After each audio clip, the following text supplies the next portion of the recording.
ઇઝરાયેલીઓથી ભરેલું હતું. નવા ફારૂનને ડર હતો કે ઇઝરાયેલીઓ પણ શક્તિશાળી થઈ જશે. તેથી તેણે તેઓને ગુલામ બનાવ્યા અને તેમની સાથે ખૂબ જ ખરાબ વર્તન કર્યું. ફારૂને આદેશ આપ્યો કે ઇઝરાયેલના બધા નાના નર બાળકોને મારી નાખવા પડશે. એક મહિલાએ તેના બાળકને ટોપલીમાં નાખી અને તેને નદીના કિનારે સંતાડ્યો. તેની બહેને ફારૂનની પુત્રી નદીના કાંઠે નહાતી હતી. તેને એક બાળક મળી આવ્યું અને તેને રાખવાનું નક્કી કર્યું. તેની બહેને તેમની માતાની સંભાળ રાખવામાં મદદની ભલામણ કરી. રાજાની પુત્રીએ તેનું નામ મૂસા રાખ્યું. મૂસા મોટો થયો.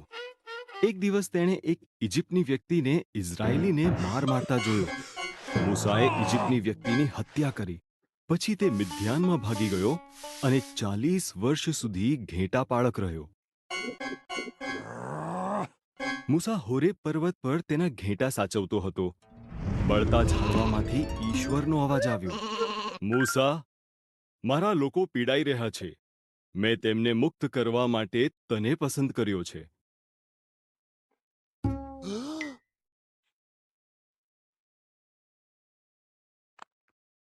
હું નહીં કરી શકું. મૂસા રડી પડ્યો. હું તને મદદ કરીશ.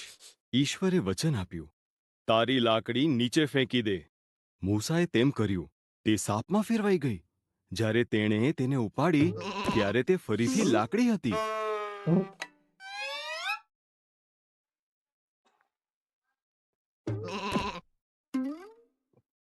તારો હાથ તારા જબ્બામાં નાખ, ઈશ્વરે કહ્યું. મૂસાએ કર્યું. તેણે જોયું તે રોગથી ભરાઈ ગયો હતો. જ્યારે તેણે ફરીવાર તેમ કર્યું, તે સાજો થઈ ગયો. ફારૂનને એ બતાવ, ઈશ્વરે કહ્યું. મૂસાએ કહ્યું, હું સારો વક્તા નથી. ઈશ્વરે કહ્યું, હું તને તે શબ્દો આપીશ. તારો ભાઈ હારૂન મદદ કરી શકે. તેથી મૂસાએ ઇઝરાયેલીઓને મુક્ત કરવા માટે ફારૂનને કહ્યું.